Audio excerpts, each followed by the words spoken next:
আসসালামু আলাইকুম dear viewers, আজ আমরা শিখব একটি ডল স্টার্টারকে কিভাবে অটোমেটিক ওয়াটার পাম্প কন্ট্রোলার হিসেবে ব্যবহার করা যায়। বিষয়টি ভালো করে বুঝতে ভিডিওটি স্কিপ না করে প্রতিটি আলোচনা মনোযোগ সহকারে শোনার আহ্বান রইল। বন্ধুরা, আপনাদের সুবিধার জন্য এই ডায়াগ্রামটি পিডিএফ করে ডাউনলোড লিংক আমি ডেসক্রিপশনে দিয়ে রাখবো। আপনাদের প্রয়োজন হলে ডাউনলোড করে নেবেন। Please subscribe to the channel for more videos like this.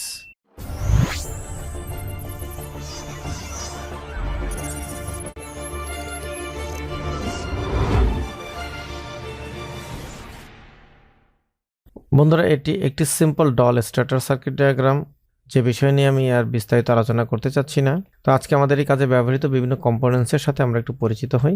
বন্ধুরা, শুরুতেই আমি একটি সার্কিট ব্রেকার ব্যবহার করেছি। এটি শুধুমাত্র মোটরের নিরাপত্তার জন্য। চাইলে আপনি এটি ব্যবহার করতে পারেন, নাও করতে পারেন। তো বন্ধুরা, এই বেগুনি যে বক্সটুকু দেখা যাচ্ছে, এর মধ্যে যে অ্যাক্সেসরিজগুলো আছে এগুলো আমাদের কন্ট্রোলারের বক্সের মধ্যে থাকবে, এবং রেড কালারের বক্সের মধ্যে যে অংশটুকু দেখতে পাচ্ছি এটুকু আমাদের ওভারহেড ট্যাঙ্কিতে ব্যবহার করতে হবে। অর্থাৎ এই সেন্সরের সঙ্গে কন্ট্রোলারের ইলেকট্রিক কেবলের মাধ্যমে কানেকশন প্রদান করতে হবে। T1 এটি একটি স্টেপ ডাউন ট্রান্সফরমার, যার প্রাইমারি ভোল্টেজ হচ্ছে 230 এবং সেকেন্ডারি ভোল্টেজ হচ্ছে 12 ভোল্ট।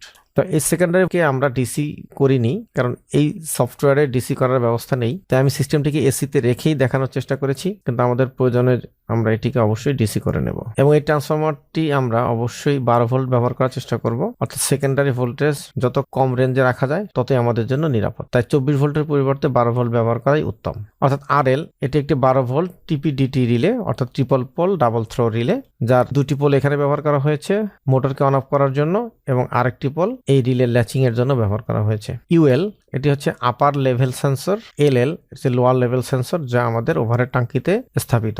M1 এটা হলো আমাদের পাম্প মোটর, CB1 যা আমি ইতিপূর্বেই এক্সপ্লেন করেছি, এবং MO এটা হচ্ছে ম্যানুয়াল অন সুইচ। অর্থাৎ আমাদের মোটরটি তো সেন্সরের অপারেশনের মাধ্যমে অটোমেটিক অন অফ হবে। তো কখনো যদি কোনো কারণে আমার মোটরটিকে ম্যানুয়ালি অন করতে হয়, তখন আমরা এই সুইচটি ব্যবহার করব। এটি একটি খুব সিম্পল পুশ বাটন সুইচ। এক্ষেত্রে ইন্ডাস্ট্রিয়াল পুশ বাটন সুইচ ব্যবহার করার দরকার নেই, অর্থাৎ সেটি একটু ব্যয়বহুল। তাই ইন্ডাস্ট্রিয়াল পুশ বাটন ব্যবহার না করে সাধারণ পুশ বাটন ব্যবহার করলেই চলবে। বন্ধুরা, আমি একটি চিত্রে দেখাচ্ছি। এটি একটি পাওয়ার রিলে, টিপিডিটি পাওয়ার রিলে।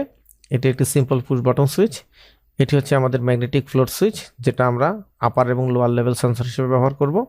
এটি হচ্ছে আমাদের স্টেপ ডাউন ট্রান্সফরমার, এবং এটি হচ্ছে আমাদের রেকটিফায়ার মডিউল এবং ফিল্টার সেকশন। অর্থাৎ এর মাধ্যমে আমরা ট্রান্সফরমার সেকেন্ডারিকে ডিসিতে রূপান্তর করব অথবা ফিল্টার করব। তো এখানে যে সেন্সরগুলো ব্যবহার করা হয়েছে এগুলো মূলত এক ধরনের ম্যাগনেটিক ফ্লোট সুইচ। অর্থাৎ এই সুইচের টিউবের ভিতরে একটি ম্যাগনেটিক রিড সুইচ ব্যবহার করা হয়েছে, যে রিড সুইচটি ম্যাগনেটিক ফিল্ডের মাধ্যমে অন অফ করা যায় বা ম্যাগনেটিক ফিল্ডের মাধ্যমে অন অফ হয়।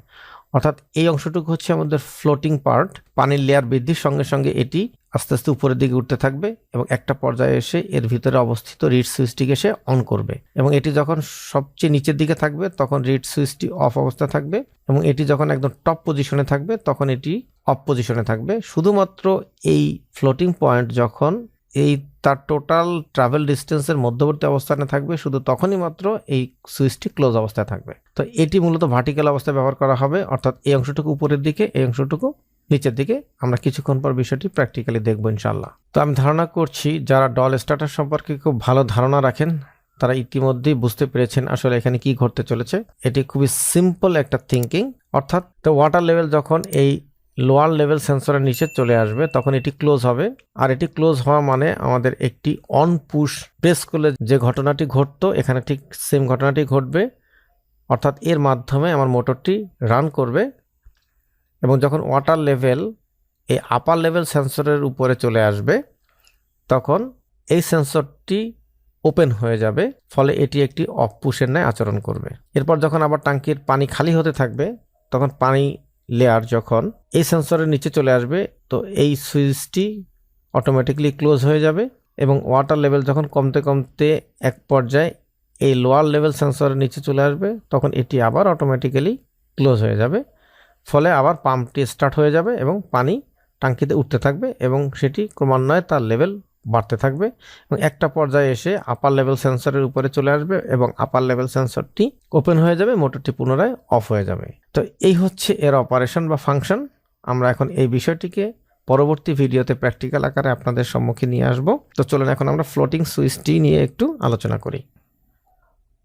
তো বন্ধুরা, এটি হচ্ছে আমাদের সেই ফ্লোটিং সুইচ।